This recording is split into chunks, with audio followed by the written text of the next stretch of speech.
গ্রামটির নাম ছিল হরিপুর। এই গ্রামটি তার বিশাল আমবাগানের জন্য বিখ্যাত ছিল।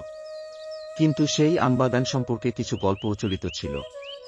গ্রামের লোকেরা বলতো, রাতে সেই আমবাগানে কেউ গেলে আর ফিরে আসে না। গ্রামের যুবক অমিত এই ধরনের গল্পে বিশ্বাস করত না। সে ছিল সাহসী এবং কৌতূহলী।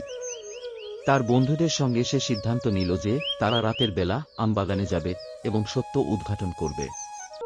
পূর্ণিমার রাতে অমিত ও তার বন্ধুরা আমবাগানের পথে রওনা দিল। গাছের পাতা বাতাসে সুর বাজাচ্ছিল, আর পেঁচাদের ডাক তাদের কানে আসছিল।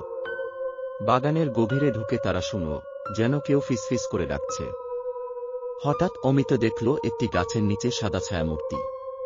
তারা কাছে গেলে ছায়ামূর্তিটি ধীরে ধীরে একটি বৃদ্ধার রূপ নিল। বৃদ্ধা তাদের দেখে বলল, তোমরা ভয় পেও না, আমি এই বাগানের রক্ষক।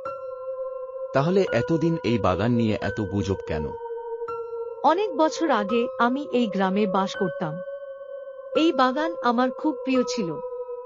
মৃত্যুর পর আমার আত্মা এখানেই থেকে গেছে, কারণ আমি এই বাগানকে রক্ষা করতে চেয়েছি।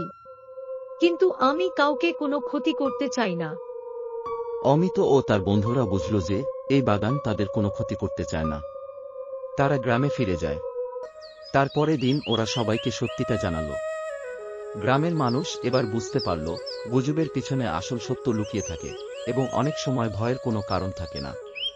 এরপর থেকে গ্রামের মানুষ সেই বাগানে নির্ভয়ে যাতায়াত করতে লাগল এবং বুঝতে পারল যে ভয়ের মুখোমুখি হওয়ার মাধ্যমে অনেক সমস্যার সমাধান সম্ভব। অমিত ও তার বন্ধুদের সাহসিকতা গ্রামবাসীদের জন্য একটি দৃষ্টান্ত হয়ে রইল।